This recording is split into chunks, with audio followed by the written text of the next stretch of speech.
मैं पलाश हूँ, 19 साल का। मेरी एकमात्र बड़ी दीदी पॉली है, जो 25 साल की है। पोली दीदी की 2 महीने पहले शादी हुई थी। जीजाजी विदेश में रहते हैं। वह 3 महीने पहले शादी करने के लिए देश आया था। पोली दीदी को देखकर उसे वह पसंद आ गई, इसलिए उसने बिना देर किए जल्दबाजी में शादी कर ली। हमारी आर्थिक स्थिति बहुत अच्छी नहीं है। पिता एक छोटे सरकारी पद पर कार्यरत हैं। लखनऊ में रहना मुश्किल है, इसलिए पापा मम्मी जीजा जैसा अच्छा बेटा पाने में देर नहीं करना चाहते थे। पोली दीदी भी शादी से बेहद खुश थीं। लेकिन 2 महीने बीत गए और जीजाजी के विदेश जाने का समय हो गया है। शादी के 2 माह के अंदर ही पति विदेश चला जाएगा, इसलिए दीदी मानसिक रूप से टूट गई है। तो जीजाजी ने तय किया कि 1 साल बाद जीजाजी देश लौट आएंगे और इस 1 साल तक पोली दीदी अपने पिता के घर में रहेगी। जीजा का घर वाराणसी जिले में है, इसलिए विदेश जाने से 1 सप्ताह पहले पोली अपनी दीदी के साथ लखनऊ में हमारे घर आई। पोली दीदी और जीजाजी के आने पर पापा मम्मी हम सब बहुत खुश हुए। मैं जीजा साली के साथ बहुत खुशी से समय बिताने लगी। जीजा के विदेश जाने का दिन आ गया। जीजाजी के विदेश जाने से 1 रात पहले मैं उठी। मैं पानी पीने के लिए अपने कमरे से बाहर आया और भोजन कक्ष में आ गया। पानी पीकर जब मैं अपने कमरे में जा रहा था तो अचानक मुझे कुछ भिनभिनाने की आवाज सुनाई दी। मैंने देखा कि आवाज मेरे बगल वाले कमरे से यानी पोली दीदी के कमरे से आ रही थी। मैंने पोली दीदी के कमरे की तरफ देखा। कमरे की खिड़की खुली थी। दोनों पर्दों के बीच गैप है और कमरे के अंदर लाइटें जल रही हैं। मेरी जिज्ञासा शांत हो गई। मैं पैर दबाते हुए धीरे से पोली दीदी के कमरे की खिड़की के पास खड़ा हो गया। मेरी नजर खिड़की के दोनों पर्दों के बीच की जगह पर पड़ी तो मैं उठ गया। मैंने यही देखा। पोली दीदी और जीजाजी दोनों के लिए बिल्कुल नंगी है। उसके शरीर में एक धागा भी नहीं है। यह मेरे जीवन में पहली बार है जब मैंने पोली दीदी को नग्न देखा। पोली बिस्तर पर उस खिड़की की ओर मुंह करके क्रॉस लेगड बैठती है जहां मैं खड़ा हूं। जीजाजी बिस्तर के नीचे घुटनों के बल बैठकर पोली दीदी की टांगों के बीच बैठकर पोली दीदी की गुफा को चूस रहे हैं। पोली दीदी ने अपनी आंखें बंद कर लीं और एक हाथ से अपने जीजाजी का सिर अपनी गुफा पर रख लिया और दूसरे हाथ से अपने तरबूज को दबाने लगे। मैं खिड़की पर खड़ा होकर देखने लगा। जीजाजी जितना जोर से दीदी की गुफा को चूस रहे थे, दीदी उतनी ही जोर से हिल रही थी। दीदी के तरबूज दीदी के झटकों से झूल रहे थे। दीदी के तरबूज का भूरा छिलका सख्त और खड़ा हुआ था। पोली दीदी की तरबूज दुलोनी देखकर मैं पागल हो रहा था।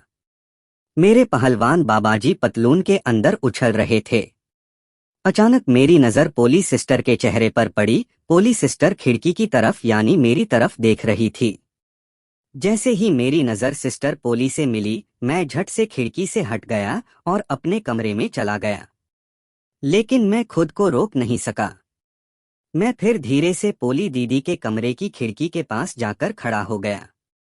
अभी भी दीदी 2 पैर अलग करके बैठी है और जीजाजी दीदी की गुफा को चूस रहा है। जब मेरी दीदी ने दोबारा खिड़की की तरफ देखा तो जैसे ही मेरी नजर उससे मिली तो मैं खिड़की से दूर हट गया।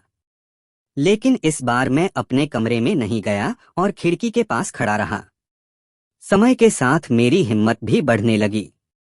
मैंने फिर खिड़की से बाहर देखा। मैं खिड़की पर खड़ा था और मैंने देखा कि मेरी दीदी मेरी ओर देख रही है। मुझे देखकर दीदी ने हल्की सी मुस्कान दी। मेरी दीदी की मुस्कान ने मेरी हिम्मत बढ़ा दी। मैंने अपनी दीदी की ओर देखा। पोली दीदी ने जीजा का चेहरा अपनी गुफा से हटाया और बिस्तर से नीचे उतरकर जीजा को खड़ा कर दिया। पोली दीदी ने जीजा की पीठ मेरी तरफ इस तरह कर दी कि जीजा मुझे देख न सकें। फिर पोली दीदी जीजाजी के सामने घुटनों के बल बैठ गईं और जीजाजी का पहलवान मुंह में लेकर चूसने लगीं। पोली दीदी जीजाजी का पहलवान चूसते हुए बार बार मुझे देख रही थी। ऐसा लग रहा था कि पोली दीदी मुझे दिखाकर जीजाजी की पहलवान चूस रही हो। थोड़ी देर की कुश्ती के बाद पोली दीदी बिस्तर पर चढ़ गई और अपनी गुफा मेरी तरफ करके डॉगी स्टाइल में पोजीशन ले ली। वाह, पोली दीदी का बट बहुत सुंदर है। जीजाजी ने आगे बढ़कर पोली को पीछे से दीदी की गुफा में धकेल दिया और दीदी को डॉगी स्टाइल में खेलने लगे। पोली दीदी जीजाजी की खेल का मजा लेते हुए अपना सिर घुमाकर मेरी तरफ देखती रही और मुस्कुराती रही। कुछ देर डॉगी स्टाइल में खेलने के बाद जीजा ने अपनी दीदी को लिटा दिया और उसकी टांगों के बीच खड़े होकर पहलवान को उसकी गुफा में डाल दिया और उसे मिशनरी पोजीशन में खेलने लगे। पूरे कमरे में बस थप-थप की आवाज आ रही थी। पोली दीदी अपने जीजाजी का सिर अपनी छाती से लगाए हुए थी और मेरी ओर देखने के लिए अपनी गर्दन ऊपर उठा रही थी। पाली दीदी और जीजाजी की खेल देखकर मेरा पानी निकल गया और पतलून गीली हो गई। फिर भी मैं खिड़की पर खड़ा होकर उनको खेलते हुए देखता रहा। आप अगले 1 साल तक खेल नहीं पाएंगे। तो पॉली दीदी और जीजाजी जी भर कर खेल रहे हैं। अचानक जीजा बहुत जोर से धड़कने लगे। जीजाजी ने बहुत जोर से कुछ धक्के लगाए और थककर पोली अपनी दीदी की छाती पर लेट गई। मैंने देखा कि जीजाजी का पहलवान अभी भी पोली बेहान की गुफा के अंदर ही था और पोली दीदी की गुफा से पानी बह रहा है। पोली दीदी के छाती के ऊपर कुछ देर पड़ी रहने के बाद जीजाजी धीरे से उठे और अपनी पहलवान को दीदी के गुफा से बाहर निकल लिया। पहलवान को बाहर निकालते ही दीदी की गुफा से ढेर सारा पानी गिरने लगा। जीजाजी और दीदी दोनों एक साथ बिस्तर से उठकर बाथरूम में चले गए। मैं खिड़की पर खड़ा होकर इंतजार करने लगा। कुछ देर बाद जीजाजी और दीदी फ्रेश होकर एक साथ नंगे ही बाथरूम से बाहर आए। जीजा ने एक जोड़ी पतलून पहनी और बिस्तर पर लेट गए और सिस्टर पोली नंगी ही खिड़की से आई और मेरी आंखों में देखते हुए खड़ी हो गई।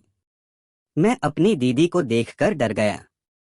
शायद मेरी दीदी मुझे डांटेगी या कुछ कहेगी, लेकिन मुझसे बिना कुछ कहे दीदी ने खिड़की के पास वाले रैक से एक नाइट ड्रेस ले ली।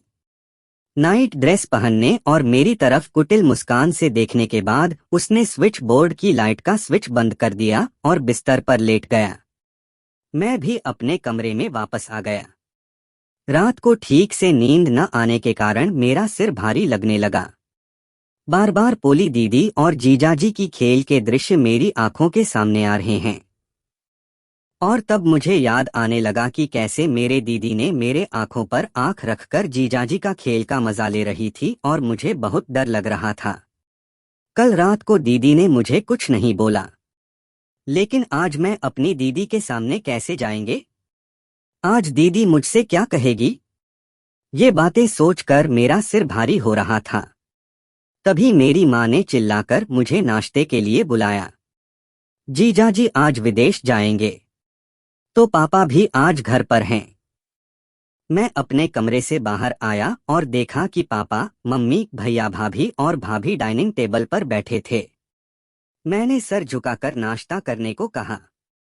मुझे डर था कि पोली दीदी कल रात की बात उठाकर मुझे सबके सामने डांटेंगी, लेकिन कुछ न हुआ। पोली दीदी बिल्कुल सामान्य थी। दीदी के व्यवहार से ऐसा लग रहा था मानो कल रात कुछ हुआ ही न हो। अपनी दीदी का व्यवहार देखकर मुझे राहत मिली। जीजाजी विदेश चले गए।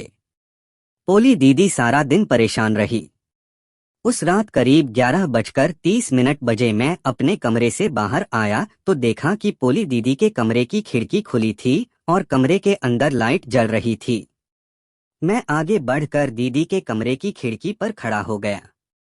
मैंने खिड़की का पर्दा थोड़ा सा सरकाया तो देखा कि दीदी बिस्तर पर बैठी किताब पढ़ रही थी। मैं खिड़की पर खड़ा हो गया और अपनी दीदी की ओर देखा। दीदी नाइट ड्रेस में बिस्तर पर झुककर किताब पढ़ रही हैं।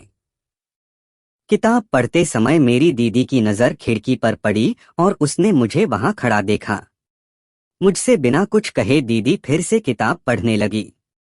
किताब पढ़ते समय मेरी दीदी बार बार मेरी ओर देख रही थी। मैं भी चुपचाप खड़ा अपनी दीदी को देख रहा था। कुछ देर बाद दीदी बिस्तर से उतरी और हाथ में पकड़ी हुई मेरे सामने खिड़की के पास खड़ी हो गई। दीदी ने मेरी आंखों में देखा और बोली, पलाश, क्या तू कुछ कहना चाहते हैं? मैंने आह भरते हुए कहा, दीदी क्या तुम ठीक हो? दीदी ने खूबसूरत मुस्कान के साथ कहा, हाँ मैं ठीक हूँ। बहुत रात हो गई, अब कमरे में जाकर सो जा। मैंने कहा, अब सोओगी क्या दीदी? दीदी बोली, हाँ तुम जाकर सो जा। मैंने कहा, पहले तुम सो जाओ फिर दीदी, उसके बाद मैं जा रहा हूँ। दीदी ने बिना कुछ कहे मुस्कुराते हुए कमरे की लाइट बंद कर दी और बिस्तर पर लेट गई। मैं भी अपने कमरे में आकर सो गया, लेकिन नींद नहीं आ रही थी। मैं अपनी दीदी के बारे में सोचता रहा। मैंने अपनी दीदी के बारे में सोचकर हिलाते हुए अपना ट्राउजर खोला और पानी बाहर निकाला। सुबह फिर सब कुछ सामान्य हो गया। दिन में दीदी कभी रात के बारे में बात नहीं करती थी। दिन की दीदी और रात की दीदी बिल्कुल अलग हैं। मैंने भी कभी दिन में रात की बात नहीं की। इस तरह हमारे दिन बीतने लगा। दिन में हम दोनों भाई दीदी सामान्य व्यवहार करते थे, लेकिन मैं रोज रात को दीदी के कमरे की खिड़की पर जाकर उसे देखा करता था। कभी कभी दीदी किताबें पढ़ती या टीवी देखती रहती। मेरे जाने से कुछ दिन पहले मेरी दीदी कमरे की लाइट बंद कर देती थी और सो जाती थी। करीब 6-7 दिन बाद एक रात मैं पोली दीदी के कमरे की खिड़की पर गया तो देखा कि दीदी के कमरे की लाइट जल रही थी, लेकिन कमरे में दीदी नहीं है।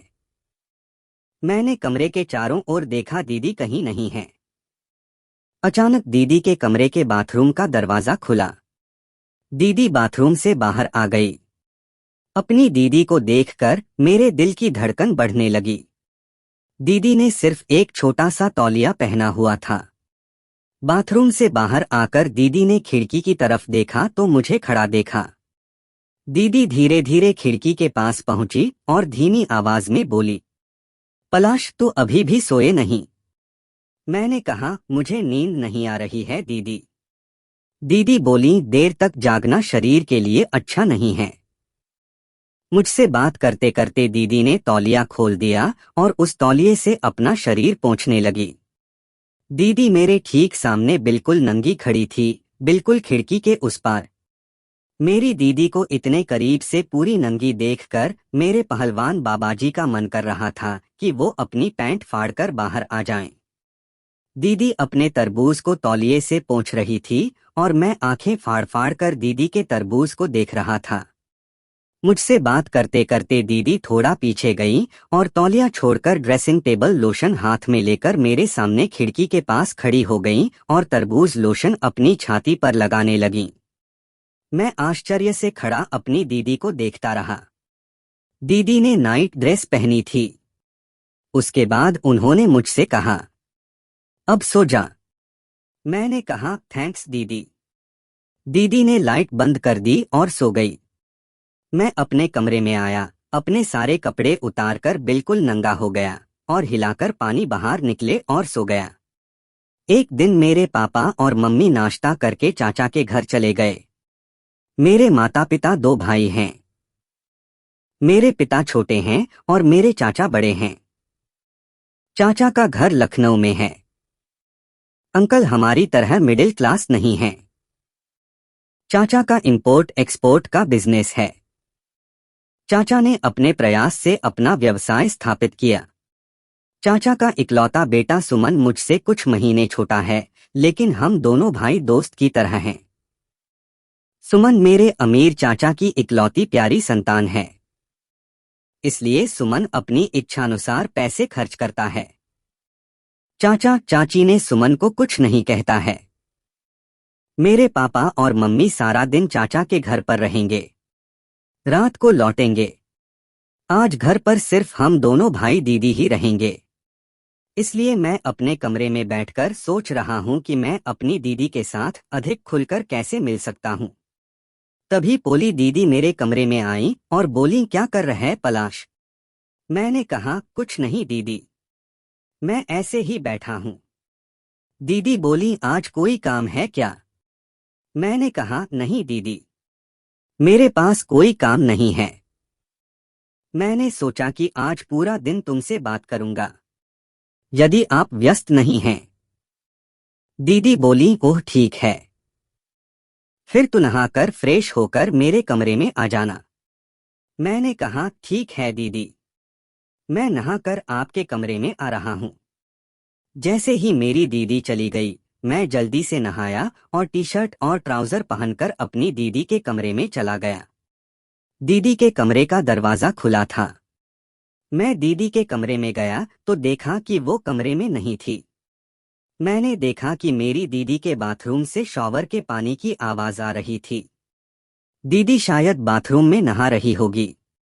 तो मैं बाथरूम के दरवाजे के पास गया और बोला, क्या आप स्नान कर रहे हैं या दीदी? क्या मैं थोड़ी देर बाद आऊं? बाथरूम के अंदर से दीदी बोली, मेरा नहाना लगभग हो गया है, तू बिस्तर पर बैठ। मैं अपनी दीदी के बिस्तर पर पैर लटका कर बैठ गया। कुछ देर बाद दीदी पूरी नंगी होकर तौलिए से अपना सिर पोंछते हुए बाथरूम से बाहर आई। मैंने बड़ी बड़ी आंखों से अपनी दीदी की ओर देखा। ऐसा लगा मानो कोई नंगी परी मेरी ओर चल रही हो। दीदी के तरबूज चलने की लय में झूम रहे हैं। तरबूज की भूरी बूंद में दो आंखें होती हैं। साफ सुथरी मुंडा गुफा ठसाठस भरी हुई है। सिर पहुंचने के बाद मेरी दीदी मेरे पास बिस्तर पर आकर बैठ गई। दीदी ने मुझसे कहा, पलाश, ड्रेसिंग टेबल लोशन की बोतल ले आ। मैं बिस्तर से उतरा और ड्रेसिंग टेबल लोशन की बोतल लेकर पोली दीदी के सामने खड़ा हो गया। जैसे ही उसने मेरी तरफ देखा, मैंने लोशन की बोतल उसकी ओर बढ़ा दी। दीदी ने मेरे हाथ से लोशन की शीशी नहीं ली और मुझे हाथ पर थोड़ा लोशन लगाने को कहा। मैंने उसके हाथ पर थोड़ा लोशन डाला और उसके सामने खड़ा हो गया।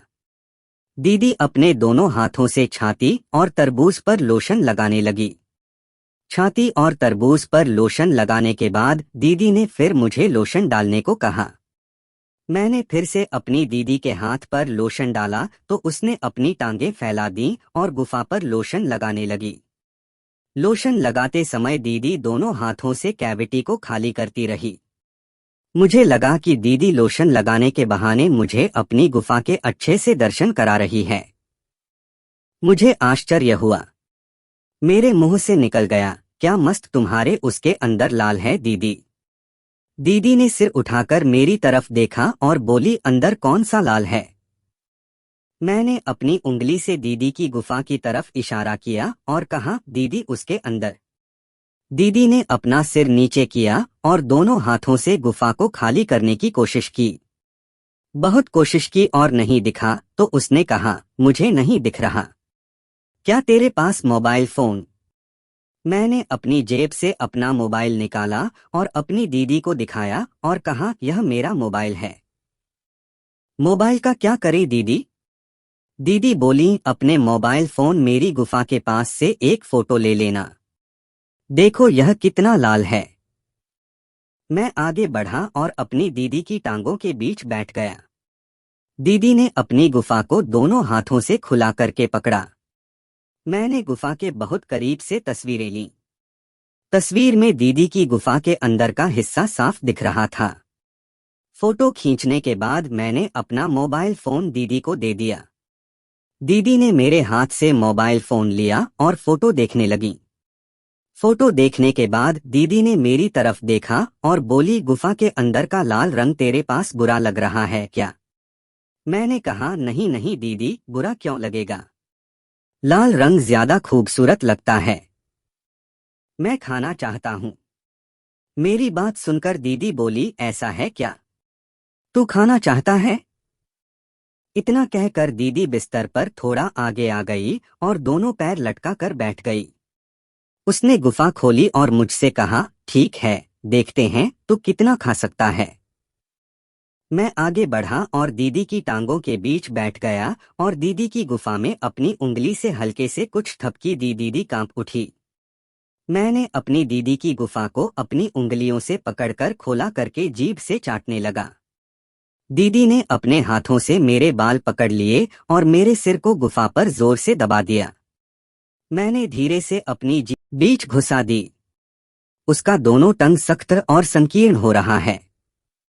इसे दोनों हाथों से पकड़कर इसे ढीला रखा। दीदी गुफा में जीभ की नोक से चाटने ही लगा। मैं जब भी अपनी जीभ दीदी की गुफा की भगनासा पर रखता हूं तो दीदी नहीं रह पाता है। या तो चुटकी काट रही है, अपनी जांघों से कुचलने की कोशिश कर रही है, या बिस्तर पर अपना सिर पटक रही है। यह पागल होने जैसा है। दीदी के पेट की हर मांसपेशी तनावग्रस्त हो गई। दीदी कहने लगी, मेरे प्यारे भाई, जोर से, थोड़ा और जोर से जान। कुछ देर के मौन धैर्य के बाद छींटाक्षी शुरू हो गई। प्रिय था इस तरह। ओह, आह। मैंने अपनी दीदी का पानी निकलकर रुका। मेरी दीदी ऊर्जाहीन होने लगी। आह, मेरी पानी निकल आई हो गया और मेरे सिर को बहुत कसकर पकड़ लिया। मैं दीदी की टांगों के बीच से ऊपर आ गया। दीदी जम गई। उसने अचानक मुझे खींचकर गले से लगा लिया। मेरी दीदी मेरे बालों में उंगली फिराते हुए बोली, मेरे प्यारे भाई, तुमने मुझे क्या खुशी दी। वो चुप हो गया और बोला, थोड़ा चूस ले अपनी दीदी के तरबूज को जानू। मुझे कहने की जरूरत नहीं पड़ी, मैंने पहले ही काम करना शुरू कर दिया है। वह सुंदर मुलायम तरबूज, नाक और मुंह को ढकना, जीभ से चूसना। मैं असदरन की तरह महसूस करता हूँ। निश्चित रूप से मेरी दीदी भी कम महसूस नहीं करती है। दीदी ने मेरी टी शर्ट और ट्राउजर उतार दिया और मुझे सहलाने लगी। चूमना, बाल रगड़ना। उधर मेरा पहलवान दीदी की गुफा को छू रहा था। मैंने भी गौर किया। फिर मैंने अपनी दीदी से पूछा, दीदी, क्या तुम मुझे सहलाओगी। दीदी बोली, कहो प्रिय, बोलो क्या चाहते हो। मैंने कहा, तुम मुझे करने दोगी दीदी। आओ जान आओ, अब मैं तुम्हारी हूं। जान, आज अपनी सभी आशाएं पूरी करो। फिर उठ तो गए, लेकिन पोजीशन ज्यादा नहीं बदलनी पड़ी। मैंने अपनी दीदी की टांगों को अपने दोनों तरफ फैलाया। मैं दीदी की साफ मुंडा गुफा देख सकता हूँ, बीच में एक लाल भट्ठा, मानो आगे देख रहा हो। दीदी की गुफा पहले से ही चौप चौप में भीग रही है। मैं पहले ही अंदर नहीं घुसाया, बस पहलवान को गुफा के मुंह पर सेट किया और धीरे से रगड़ा। दीदी कांप उठी। बर्दाश्त नहीं कर पाई, उसने मेरी कमर पकड़कर मुझे अपनी ओर खींच लिया। अब मैं धीरे धीरे अंदर डालने लगा। दीदी ने दांत भींच लिए। मैं झुक गया और उसके होठों को चूम लिया। मैंने अपना हाथ अपने सीने पर रख लिया। धीरे धीरे बढ़ाने लगा। उसका चेहरा और आंखें सख्त होने लगीं। मैंने अचानक यह सब एक ही बार में डाल दिया। दीदी कराह उठीं, मैंने झट से उनके मुंह पर हाथ रख दिया। हो गया दीदी, हो गया। मैंने देखा कि दीदी की आंखों से आंसू निकल रहे थे, वो रो रही थीं। अब कोई दर्द नहीं, कोई दर्द नहीं। मैं व्यावहारिक रूप से एक ठहराव पर हूँ। दीदी को देखकर मैं मंत्रमुग्ध हो जा रहा हूँ, बहुत प्यार महसूस कर रहा हूँ। एक लड़की होने पर ऐसा ही महसूस होता है। मैंने बिना कुछ किए दीदी को खूब सहलाया। कुछ देर बाद दीदी थोड़ी शांत हुई। मैंने सवाल के जवाब में सिर हिलाया, उसने भी जवाब में सिर हिलाया। अब तक डंडा उसके अंदर फंसा हुआ था। मैंने उसे धीरे से बाहर निकाला। उस समय उसका चेहरा दर्द से विकृत हो गया और वह फिर रोने लगा। कुछ नहीं होगा दीदी, देखो कुछ नहीं होगा। अब तुम्हें मजा आएगा, मैंने सहलाते हुए कहा। क्या? उसने बिना कुछ कहे मुझे थोड़ा खींच लिया। लक्ष्मी दीदी पोली दीदी का नाम बन गया है और वह बड़ी दीदी की स्थिति में भी वापस आ गई है। मुझे उसे इतनी देर तक सहलाना पड़ा, अब वह मुझे दे रहा है। मेरे गले में हाथ डालकर मुझे करीब खींचना, उठना और मेरे माथे को चूमना, मुझे सोना, लक्ष्मी, सोना भाई आदि कहकर संबोधित करना। मैं सिर्फ पेलते ही गया। दीदी अब बहुत सहज हैं। जुनून कभी कभी आंखें बंद कर लेता है। शरीर मेरे हाथ में झुक रहा है, फिर मैं उसकी छाती पर मुंह का काम करता हूँ। बेबी, यह मेरा होने वाला है। उसने हांफते हुए कहा, मत रोको बेबी, इसे और जोर से दबाओ, इसे और जोर से दबाओ। लक्ष्मी मेरा भाई है। दे साली, जोर से दे। मैंने और जोर से गाड़ी चलाई। वह एक ही बात कहता रहता है। मैंने सुना है कि मेरा समय निकट आ गया है। दीदी, मैं भी। मेरे प्यारे भाई, तुम्हारा दीदी को ठीक से पेल दो। दीदी का हो गई, पानी गिर गया। आह आह। वो उठी और मेरे कंधे पर जोर से काटा और पानी गिरा दिया। दीदी की गुफा भर दो बेबी, लक्ष्मी भाई, दे दो। दीदी मुझे पकड़ लो, मैं इसे अब और नहीं संभाल सकता। मैं अपनी दीदी के साथ बिस्तर पर गिर गया। मुझे कुछ भी समझ नहीं आ रहा कि मैं कौन से ग्रह पर हूँ, कहाँ हूँ, कौन हूँ। छूटते ही दीदी हंस रही थी और मेरे सिर को अपनी छाती से लगा रही थी। उस पूरी दोपहर में दीदी की गोद में सोया। दीदी ने मुझे गले लगाया और चूमा, जैसे मैं उनकी नई गुड़िया हूँ।